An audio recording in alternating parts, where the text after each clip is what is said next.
Bismillahirrahmanirrahim. Assalamualaikum warahmatullahi wabarakatuh. Alhamdulillahi wa kafa, wassalatu wassalamu ala rasulihil mustafa wa ala alihi ahli sidqi wa ahli tuqa. Ashhadu an la ilaha illallah wahdahu la syarika lah, wa ashhadu anna muhammadan abduhu wa rasuluhu la nabiyya wa la rasula ba'dah. Allahumma salli wa sallim wa barik ala nabiyyina wa maulana Muhammad wa alihi. Jamaah salat zuhur Masjid Salahuddin yang dimuliakan oleh Allah, kita bersyukur pada siang hari ini Allah mengguyur kita dengan hujan. Mudah-mudahan guyuran hujan ini membawa rahmat serta bermanfaat bagi kita semuanya. Dan mudah-mudahan Allah hindarkan serta Allah jauhkan kita dari bala, bencana, musibah apapun yang menimpa, sebagaimana yang menimpa saudara-saudara kita lainnya. Dan siang hari ini insyaallah kita akan lanjutkan kajian tafsir surat Al-Kahfi ayat 109. Dua ayat sebelum berakhirnya surat Al-Kahfi yang membahas tentang topik yang berbeda sebagaimana sebelum-sebelumnya yang membahas tentang rangkaian beberapa kisah. Dan ayat ini merupakan inti atau kesimpulan dari surat Al-Kahfi tersebut. Sebelum kita bahas tafsirnya, terlebih dahulu kita baca, mudah-mudahan Allah turunkan rahmat kepada kita semuanya. A'udzu billahi minasy syaithanir rajim. قل لو كان البحر مدادا لكلمات ربي لنفذ البحر قبل أن تنفد كلمات ربي ولو جئنا بمثله مددا. Qul, katakanlah wahai Muhammad, lau kanal bahru, seandainya semua lautan, bukan hanya laut selatan, bukan hanya laut Jawa, bukan hanya satu kawasan tertentu, tapi semua lautan yang ada di permukaan bumi, yang tentunya luasnya lebih luas daripada luasnya daratan. Seandainya semua air laut itu midadan, dijadikan oleh Allah sebagai tinta, bukan hanya 1 liter, 2 liter, tapi sekian kubik, sekian ribu, bahkan sekian juta. Semua air yang ada di dunia ini dijadikan sebagai tinta li kalimati Rabbi, untuk mencatat atau menulis kalimat-kalimat Tuhanku. Lanafidhal bahru, niscaya seluruh air laut itu akan surut atau kering. Qabla an tanfadha kalimatu Rabbi, sebelum semua kalimat-kalimat firman-firman atau pengetahuan Allah selesai untuk ditulis. Bahkan walau ji'na bimislihi madada, didatangkan atau diambilkan sumber yang lebih besar, yang lebih banyak lagi dengan volume yang sama, itu pun tetap tidak akan mungkin bisa menuliskan seluruh kalimat-kalimat atau ilmu pengetahuan Allah Subhanahu wa taala. Artinya apa? Ilmu yang kita ketahui ini dibanding dengan belum kita ketahui, jauh lebih banyak yang belum kita ketahui. Dan semua yang ada di alam semesta ini dalam genggaman Allah Subhanahu wa taala, dalam pengetahuan Allah Subhanahu wa taala. Yang belum kita ketahui ini jauh lebih banyak daripada yang sudah kita ketahui. Artinya kita tidak boleh sombong, tidak boleh takabur, tidak boleh riya, ujub, sum'ah, merasa sudah hebat, merasa sudah ngerti, apalagi sampai berhenti belajar. Andai seluruh umur kita habiskan untuk belajar, ngaji terus, tidak hanya belajar ilmu agama, belajar ilmu apapun, maka tidak akan mungkin kita bisa menguasai semuanya sebelum kita meninggal dunia. Bahkan mati dulu sebelum kita bisa menguasai semuanya. Maka hanya Allah yang alim. Allah itu memiliki sifat al-alim, yang maha mengetahui. dan tidak ada yang lebih mengetahui selain dari Allah Subhanahu wa taala. Maka ada istilah di atas langit masih ada langit. Wa fawqa kulli dzi ilmin alim. Di atas yang alim masih ada yang lebih alim lagi. Ini tidak berbicara tentang profesor, doktor, atau ahli, seorang peneliti, tapi berbicara secara keseluruhan.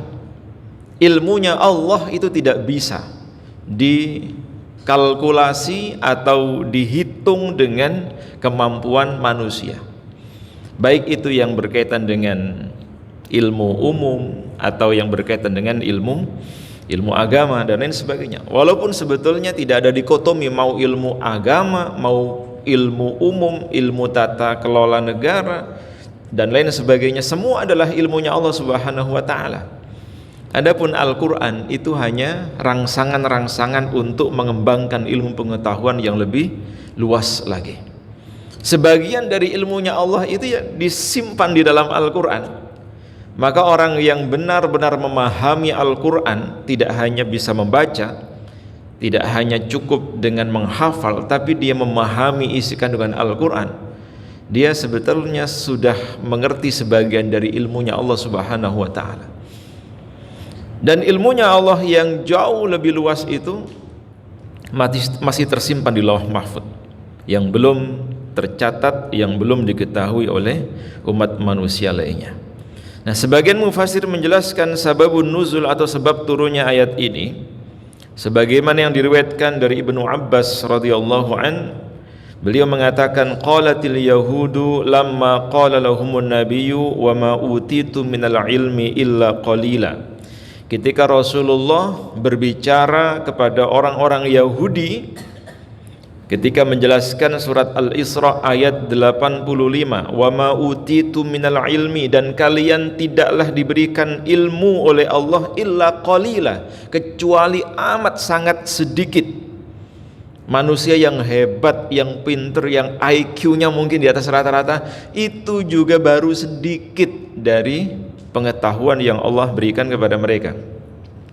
Maka turunlah ayat ini, surat Al-Kahfi ayat 109. Karenanya Rasulullah Shallallahu Alaihi Wasallam memotivasi dan mendorong kita sebagai umatnya untuk tidak pernah berhenti belajar, dan harus ada target dalam sehari kita belajar apa, terus menerus ditingkatkan, minimal dimulai dari doa.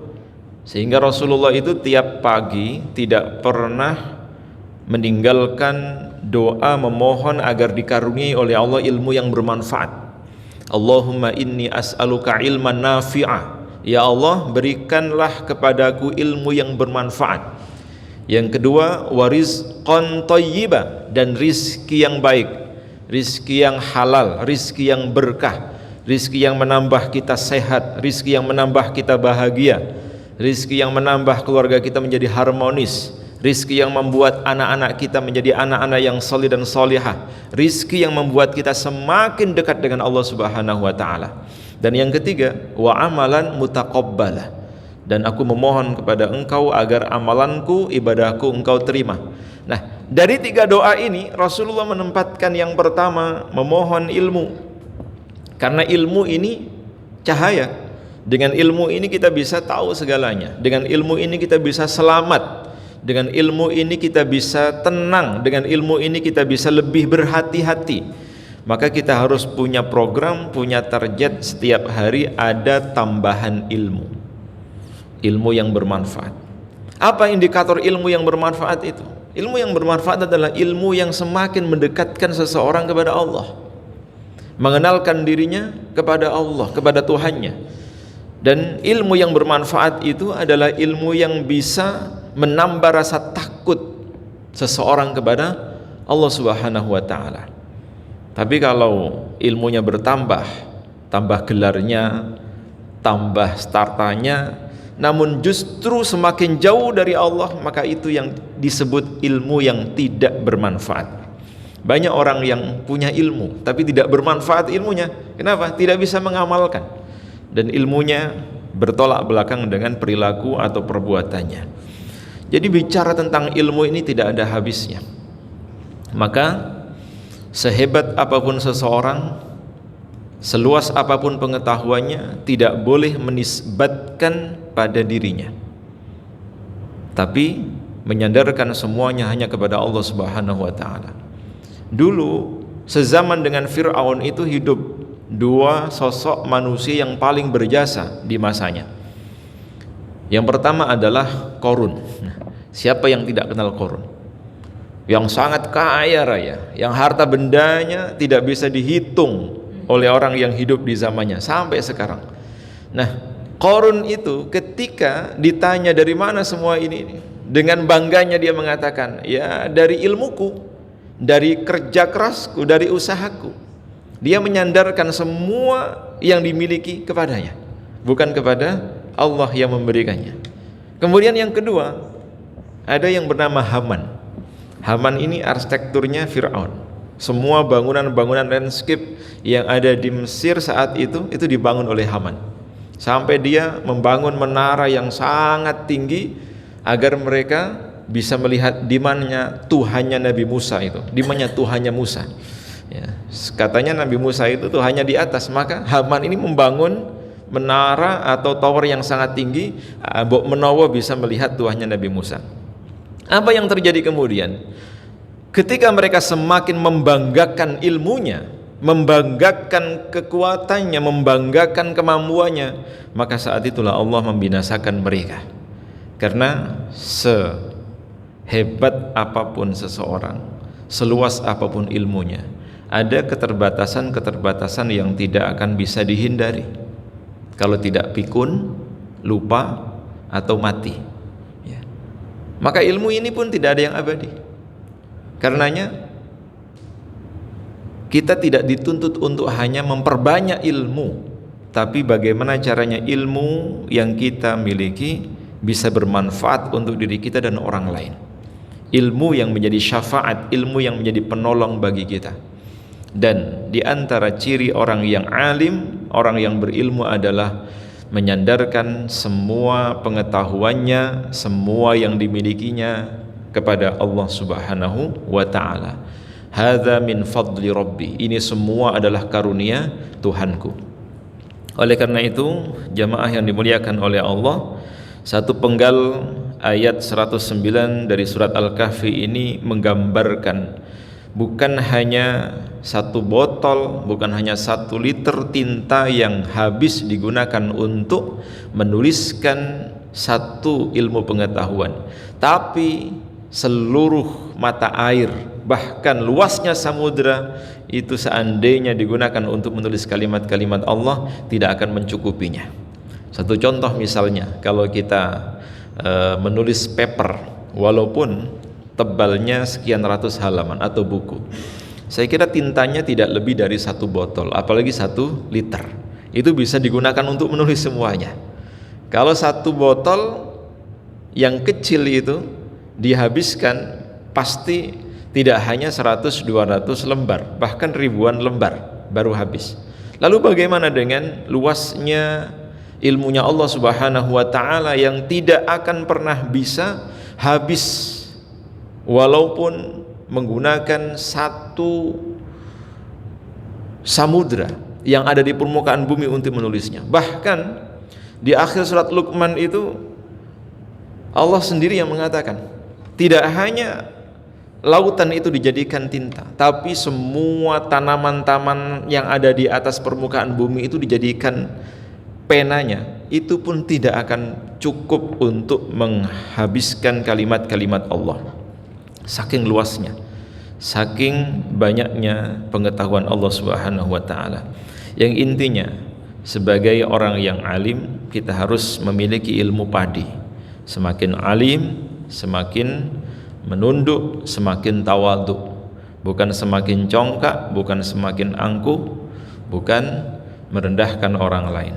Maka kebalikan dari tawadhu yang merupakan ciri sifat orang yang alim adalah takabbur.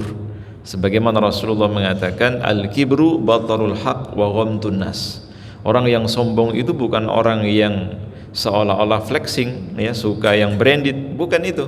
Orang yang sombong adalah batarul haq, orang yang menolak kebenaran. Ya, siapapun yang menolak kebenaran diingatkan malah emosi, padahal yang disampaikan itu benar, maka itu adalah orang yang sombong. Selain itu juga wa ghamtun nas, dan merendahkan atau menganggap remeh orang lain. Dua karakter takabbur ini biasanya menyertai orang yang alim atau orang yang memiliki ilmu, apabila ilmunya tidak disertai dengan keimanan kepada Allah Subhanahu wa taala. Maka doa yang diabadikan oleh Allah di dalam Al-Qur'an, yang semua nabi diperintahkan oleh Allah untuk membacanya.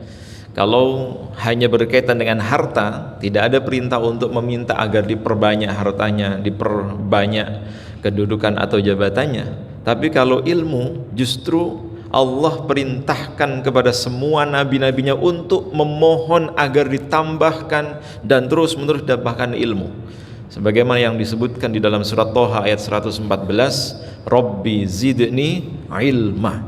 Ya Allah, tambahkanlah kepadaku ilmu. Ya, memang seandainya kita habiskan umur kita untuk belajar, tetap saja ilmu yang kita dapatkan tidak lebih banyak daripada yang belum kita ketahui. Namun ikhtiar untuk menambahkan ilmu ini merupakan perintah Allah Subhanahu wa taala. Kita tidak diperintahkan untuk mengetahui semuanya atau mempelajari semuanya. Namun kita diperintahkan untuk mengetahui terutama hal-hal yang berkaitan dengan syariat, halal haram, yang berkaitan dengan bagaimana kita menjalani kehidupan di dunia ini tidak melanggar ketentuan Allah, sehingga kita bisa selamat nanti di akhiratnya. Maka mudah-mudahan satu ayat ini menginspirasi kita untuk tidak pernah bosan dan tidak pernah ada keinginan untuk berhenti belajar, walaupun usia sudah tidak muda lagi. Tapi justru semangat kita untuk talabul ilmi ini bisa menjadi wasilah kita sedikit demi sedikit mengetahui apa yang tidak kita ketahui sebelumnya, serta menyandarkan semua pengetahuan kita hanya berasal dari Allah Subhanahu wa taala. Mudah-mudahan bermanfaat. Kita tutup bersama dengan doa kafaratul majlis. Subhanakallahumma wa bihamdika asyhadu an la ilaha illa anta astaghfiruka wa atubu ilaik. Billahi taufiq wal hidayah. Assalamualaikum warahmatullahi wabarakatuh.